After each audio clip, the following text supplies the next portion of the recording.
ధనుష్, ఏంది అక్కనేదో అన్నావంట? చెప్పిందా? ఏమన్నానో చెప్పలేదా?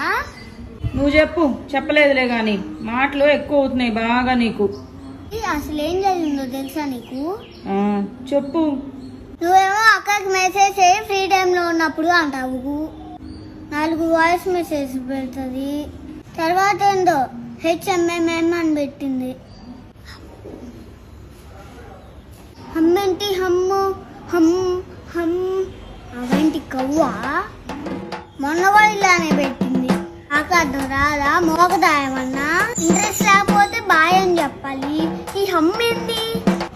ఏమన్నా గేదా లేకపోతే ఇంకేమన్నా యానిమలా? స్కూల్కి వెళ్ళారా? ఇంగ్లీష్ నేర్చుకోలేదా? రాదా ఇంగ్లీషు? ఏంటా వాడు అసలు పద్దాకదే వాడు. అందుకే తిట్టా. ఇంకోసారి హమ్మన్నావనుకో వెళ్ళి గేదెలతో బర్రెలతో మాట్లాడుకోమని చెప్పా. పిచ్చి కోపం వచ్చింది నాకు. నీకు కూడా హమ్మని పెట్టే అలవాటు ఉందా అంట. మా నువ్వు పోమా, నాకు ఇంకా కోపం తెప్పి మాక.